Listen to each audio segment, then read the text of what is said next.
Shri Biji എബ്രഹാമിലേക്കാണ്. Shri Biji Abraham, ഇപ്പോൾ ഈ ചർച്ചയിൽ പങ്കെടുത്ത് പറഞ്ഞ എല്ലാവരും ശരിവെക്കുന്ന ഒരു കാര്യമുണ്ട്, പിണറായിയുടെ ധാർഷ്ട്യം എന്ന് പറയുന്ന ഒരു കാര്യം.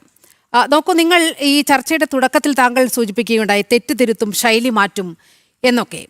തെറ്റ് തിരുത്താനാണെങ്കിൽ ഈ 99 സീറ്റിൽ നിന്ന് 35ലേക്ക് എത്തിച്ച പിണറായിയെ തന്നെ പ്രതിപക്ഷ നേതാവാക്കുന്നതിലെ ഔചിത്യം എന്താണ് സർ? ഇപ്പോൾ തന്നെ 81 വയസ്സായി. ഇനി അടുത്ത നിയമസഭാ തെരഞ്ഞെടുപ്പ് എത്തുമ്പോൾ അദ്ദേഹത്തിൻ്റെ പ്രായം ഏതാണ്ട് 86-87 വയസ്സാകാൻ പോകുകയാണ്. ഈ പ്രതിപക്ഷ നേതാവിനെ കണ്ടുകൊണ്ടാണോ, ഈ പിണറായിയെ മുൻനിർത്തിക്കൊണ്ടാണോ നിങ്ങൾ അടുത്ത തെരഞ്ഞെടുപ്പും നയിക്കാൻ പോകുന്നത് എന്നുള്ള വലിയ ചോദ്യമൊക്കെ ഉയരുന്നുണ്ട്. ഒരു രണ്ടാം തലമുറയെ വളർത്തിയെടുക്കാൻ പോലും ഈ ആപത്ഘട്ടത്തിൽ പോലും നിങ്ങൾ തയ്യാറാകുന്നില്ല എന്നതാണ് ഏറ്റവും വിമർശനാത്മകമായി ഉയരുന്ന ഒരു കാര്യം. ഞാൻ അങ്ങ് ചോദിച്ച ചോദ്യത്തിലേക്ക് വരാം. അതിനു മുൻപ് പ്രിയപ്പെട്ട ഹരിദാസ് ചേട്ടൻ പറഞ്ഞ, അതേപോലെ ചേട്ടനും പറഞ്ഞ ഒരു കാര്യത്തിനോട് ഒന്ന് പ്രതികരിക്കട്ടെ. അവര് രണ്ടുപേരും സൂചിപ്പിച്ചു, ഞാൻ ആദ്യം പറഞ്ഞത് അവർക്ക് വ്യക്തമായില്ല. സ്വയം മാറാൻ തയ്യാറാകാത്ത ജീവജാലങ്ങൾക്കും സ്വയം മാറാൻ നവീകരിക്കാൻ തയ്യാറാകാത്ത പ്രത്യയശാസ്ത്രങ്ങൾക്കും നിലനിൽക്കാനാവില്ല എന്നുള്ളതാണ് എൻ ടി നാരായണപിള്ള എഴുതിയിരിക്കുന്ന ആ ലേഖനത്തിന്റെ ആധാരം. ഞാൻ പറഞ്ഞു വന്നത്, പാർട്ടി അത് പരിശോധിക്കുകയും സ്വയം നവീകരിക്കാനും മാറാനും തയ്യാറായ ഒരു പ്രത്യയശാസ്ത്രമാണ് കേരളത്തിലെ communist party, Indian communist party എന്ന് സൂചിപ്പിക്കാൻ വേണ്ടി ഞാൻ ഒരു ഉദാഹരണം സൂചിപ്പിച്ചു എന്ന് മാത്രമേ ഉള്ളൂ. മറ്റൊന്ന്, പ്രിയപ്പെട്ട റെജി ലൂക്കോസ് അതിനിടയിൽ സൂചിപ്പിക്കേണ്ടായത്, ലോകത്ത് തന്നെ അപ്രസക്തമായ ഒരു പ്രത്യയശാസ്ത്രമാണ് കമ്മ്യൂണിസ്റ്റ് പ്രത്യയശാസ്ത്രമെന്ന് അദ്ദേഹം ഇടയ്ക്ക് 1-2 വട്ടം ആവർത്തിച്ച് പറയുന്നത് ഞാൻ കേട്ടു. USSRന്റെ പതനത്തോട് ശേഷം 1991 ശേഷം ലോകത്താകമാനം ഉണ്ടായിരുന്ന ഒരു കമ്മ്യൂണിസ്റ്റ് പ്രസ്ഥാനങ്ങൾക്കുണ്ടായിരുന്ന ഒരു മേധാവിത്വത്തിന് അല്പം ഇളക്കം തട്ടിയിട്ടുണ്ടോ എന്നുള്ളതൊരു വസ്തുത തന്നെയാണ്. എന്നാൽ പല രാജ്യങ്ങളിലും കമ്മ്യൂണിസ്റ്റ് പ്രത്യയശാസ്ത്രം പല രൂപത്തിലും, സോഷ്യലിസ്റ്റ് മൂവ്മെന്റുകൾ എന്ന നിലയിൽ, മാർക്സിസ്റ്റ് ലെനിനിസ്റ്റ് മൂവ്മെന്റുകൾ എന്ന നിലയിൽ, പാർട്ടികൾ എന്ന നിലയിൽ അധികാരത്തിലുണ്ട്, ഇപ്പോഴും ഉണ്ടെന്നുള്ളത് അങ്ങേക്ക് തന്നെ അറിവുള്ളൊരു കാര്യം തന്നെയാണ്. ലാവോസിലും ചൈനയിലും ക്യൂബയിലും നോർത്ത് കൊറിയയിലും ഉൾപ്പെടെയുള്ള രാജ്യങ്ങൾ, സൗത്ത് അമേരിക്കൻ രാജ്യങ്ങളിൽ ഒട്ടനവധി രാജ്യങ്ങളിൽ ഭരണകൂടത്തിൽ പങ്കാളികളായിട്ട് ഇപ്പോഴും സോഷ്യൽ ഡെമോക്രാറ്റുകളും മാർക്സിസ്റ്റ് ലെനിനിസ്റ്റുകളും ഉണ്ട്. അത് ഞാനിപ്പോ ഒന്ന് ഗൂഗിൾ ചെയ്ത് നോക്കിയപ്പോ തന്നെ മെക്സിക്കോയില് ക്ലോഡിയ ഷേൺബോം, കൊളംബിയയില്. ഞാനൊരു സമയക്കുറവ് കൊണ്ടാണ്, നമുക്ക് കേരളത്തിലേക്ക് ഒന്ന് വരാം. കേരളത്തിലെ പാർട്ടിയെ കുറിച്ച് നമുക്കൊന്ന് ചർച്ച ചെയ്യാം. അല്ല, അദ്ദേഹം 2 ആവർത്തി പറഞ്ഞു, ലോകത്താകമാനം പരാജയപ്പെട്ട, ലോകത്തെങ്ങും തന്നെ ഇല്ലാത്ത സ്പെയിനിന്റെ പ്രധാനമന്ത്രി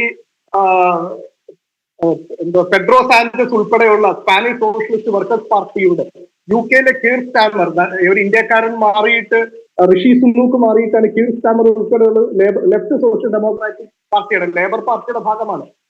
ഇപ്പം 2 ഗ്രീസിലും പോർച്ചുഗലും പ്രതിപക്ഷത്ത് നിൽക്കുന്ന മാർക്സിസ്റ്റ് ലെനിനിസ്റ്റ് പാർട്ടിയാണ്. അതുകൊണ്ട് പറയാനുള്ള, ഞാൻ യൂറോപ്പിലാകമാനം ഈ പാർട്ടികൾ അധികാരത്തിന്റെ ഭാഗമായിട്ടോ പ്രതിപക്ഷത്തായിട്ടോ മൂവ്മെന്റുകളായിട്ടുണ്ട്. ലോകത്താകമാനം തന്നെ കമ്മ്യൂണിസ്റ്റ് പ്രത്യയശാസ്ത്രം എല്ലാ കാലവും നിലനിൽക്കും.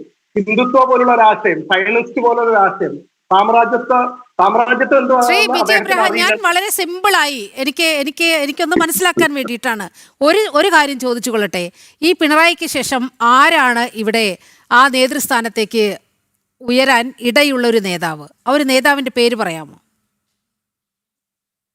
പിണറായിക്ക് ശേഷം ആരാണ് കേരളത്തില് പാർട്ടിക്ക് നേതൃത്വം നൽകുക, അല്ലെങ്കിൽ ഒരു ഗവൺമെന്റിന്റെ നേതൃത്വം നൽകുക എന്നുള്ളതല്ലല്ലോ ഇപ്പം പ്രതിപക്ഷത്തിൽ നിൽക്കുക എന്നുള്ളതാണ് പാർട്ടിയുടെ ദൗത്യം. അപ്പൊ പ്രതിപക്ഷ നേതാവ് എന്ന നിലയിൽ പിണറായി വിജയനെയാണ് പാർട്ടി. അല്ല, സാധാരണഗതിയിൽ നമ്മുടെയൊക്കെ ഒരു കീഴ്വഴക്കം, ഇപ്പോൾ പ്രതിപക്ഷ നേതൃസ്ഥാനത്ത് നിൽക്കുന്ന ഒരാളായിരിക്കും അടുത്ത തെരഞ്ഞെടുപ്പിൽ ആ മുന്നണിയെ നയിക്കാൻ പോകുന്നത്.